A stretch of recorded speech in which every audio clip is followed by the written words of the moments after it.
Welcome to 5 Dangerous Things You Should Let Your Children Do. I don't have children, I borrow my friends' children, so take all this advice with a grain of salt. I'm Gever Tulley. I'm a contract computer scientist by trade, but I'm the founder of something called the Tinkering School.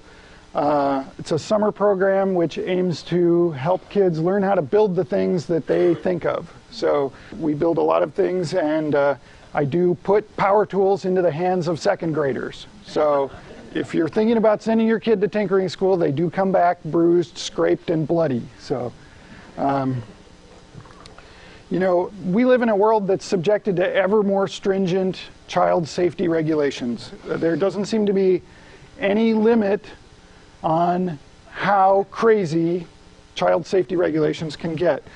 We put suffocation warnings on every piece of plastic film manufactured in the United States or for sale with an item in the United States.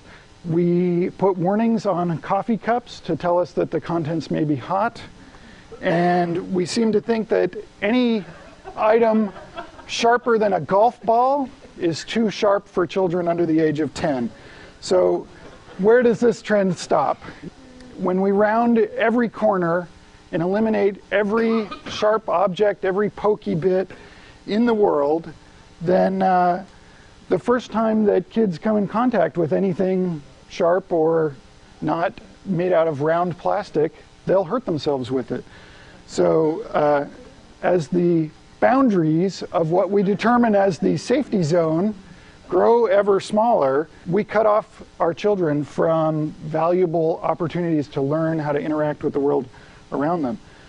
And despite all of our best efforts and intentions, kids are always going to figure out how to do the most dangerous thing they can in whatever environment they can. So, despite the provocative title, this presentation is really about safety and about how some simple things that we can do to raise our kids to be creative, confident, and in control of the environment around them. And what I now present to you is an excerpt from a book in progress. The book is called 50 Dangerous Things. This is 5 Dangerous Things. Thing number 1, play with fire. Learning to control one of the most elemental forces in nature is a pivotal moment in any child's personal history. Whether we remember it or not, it's the first time we really get control of one of these mysterious things. These mysteries are only revealed to those who get the opportunity to play with it. So playing with fire, this is like one of the great things we ever discovered, fire. From playing with it, they learn some basic principles about fire, about intake, about combustion, about exhaust. These are the 3 working elements of fire that you have to have a good controlled fire. And you can think of the open pit fire as a laboratory. You don't know what they're going to learn from playing with it. You know, let them fool around with it on their own terms, and trust me, they're going to learn things that you can't get out of playing with Dora the Explorer toys. Number 2, own a pocket knife. Pocket knives are kind of drifting out of our cultural consciousness, which I think is a terrible thing. Your first pocket knife is like the first universal tool that you're given. You know, it's a spatula, it's a pry bar, it's a screwdriver, and it's a blade, yeah. And it's a powerful and empowering tool. And in a lot of cultures, they give knives, like as soon as they're toddlers, they have knives. These are Inuit children cutting whale blubber. I first saw this in a Canadian Film Board film when I was 10, and it left a lasting impression to see babies playing with knives. And it shows that kids can develop an extended sense of self through a tool at a very young age.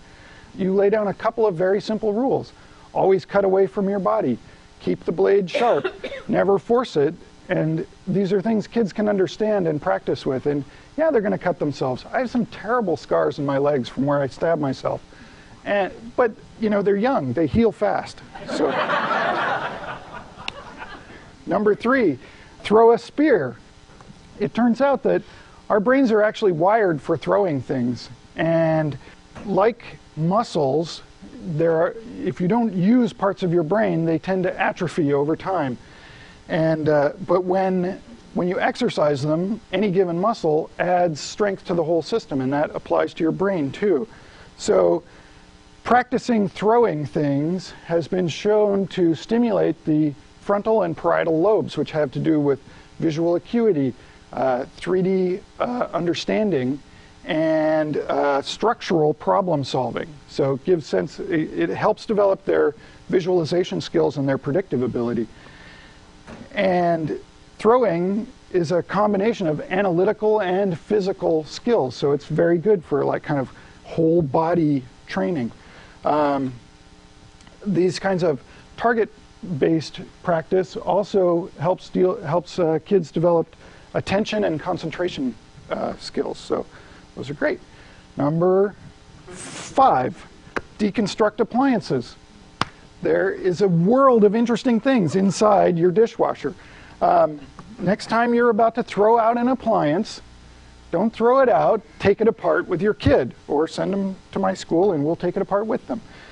Even if you don't know what the parts are, puzzling out what they might be for is a really good practice for the kids to get sort of this sense that they can take things apart, and no matter how complex they are, they can understand parts of them. And that means that eventually they can understand all of them. It's a sense of knowability, that something is knowable.